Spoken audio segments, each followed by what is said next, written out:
Hi guys, Chris here with Super Savvy Travelers. I am here to talk to you about scams in Italian cities. As vacationers and tourists, you need to know about these. Now I'm here with Sophie, and the reason I have Sophie with me is because she was a scam. I actually got scammed, they tried to scam me off of my artist page, and I painted this beautiful commission portrait, but I didn't fall for the scam. I actually enjoyed it.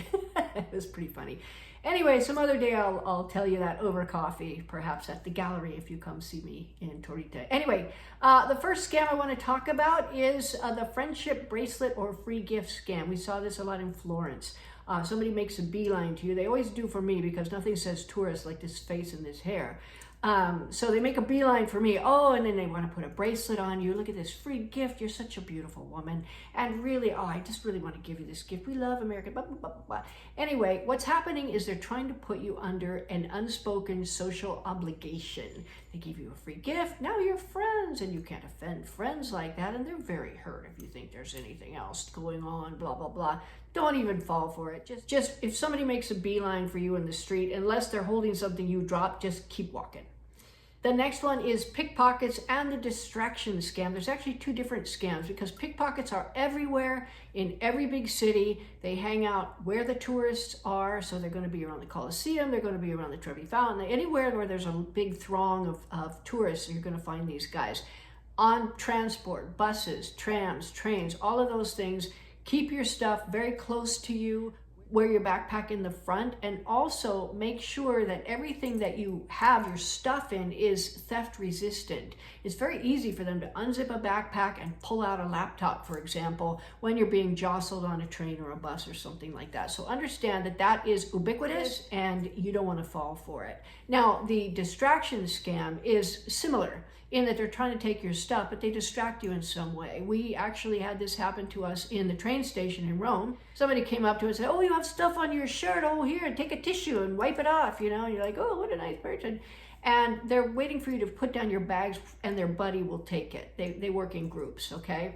Now, we didn't fall for that. However, they followed us. And when Pete put down his bag, before we had apps that showed you train schedules and whatnot, the train stuff was really, really skinny, tiny little letters. He put on his glasses, boom, his backpack, his camera equipment, his laptops, everything gone. We had to spend the entire day in Rome, going to the embassy for a new passport, going to the police department to file a denuncia, which is a formal complaint, and then dealing with all of that, having to deal with the fact that somebody was targeting you. It's not a nice feeling. So avoid that at all costs. If somebody's trying to distract you, keep walking. The Gladiator or costume photo scam. Now this is a little more insidious because these guys are doing this illegally. It was a lot worse before, and then finally they made it illegal, but it's poorly enforced and you still see it. What happens is these guys are dressed as gladiators, in cheap plastic swords and whatnot, and then they go, "Oh, I'll take a picture with you." The picture is going to cost you a lot of money. It's going to cost you 40, 50 euros to take a picture with some guy with a plastic uniform on that does not look like Chris Hemsworth in Thor. Okay, I'm just gonna say that flat out. They're not value add. These guys are just cheap scammers, and they were sort of an organized crime ring at one point where they had their turf and anybody from the rival gang, and then there would be all kinds of stuff going on. You don't want any part of that. And I knew of somebody that took a picture, and one of them was in it and came and tried to take her camera unless she paid him $40, which is, they can be quite aggressive. So don't even fall for that. No matter how nice they seem, they are criminals because that is illegal. And you want to stay away, make sure they're not in any ancillary photos or anything like that. Now, the damaged street art or street painting scam, right?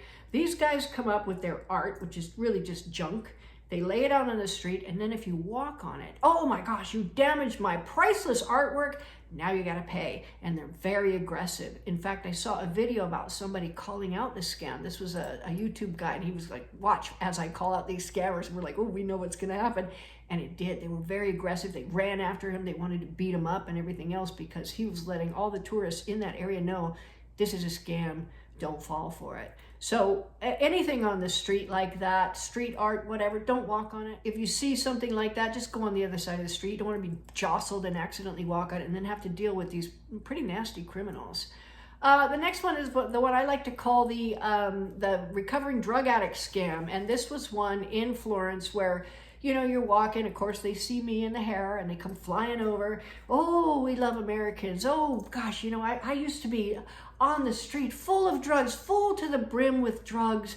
And this wonderful organization, they picked me up and they brought me back to life and they got me off the drugs. I owe them everything. I owe them my life, and blah, blah, blah. It goes on and on and on. And you stand there listening to it and you're like, okay, I'm getting deeper and deeper into this social obligation again, and I don't want to be here. So how that works is she's basically said this organization is next to godlike status because it saved her life.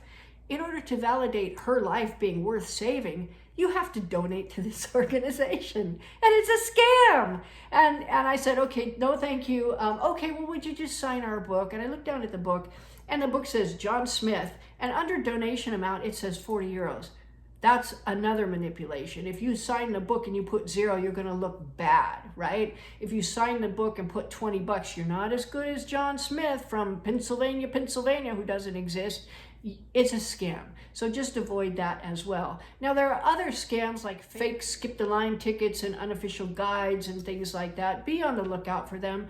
I like to go through the tour companies. Maybe you pay a little bit more, but you get a really high quality tour, and these people are acting legally. A lot of these guys on the street are illegal, and it's not a level playing field for the ones who are there doing a legit business.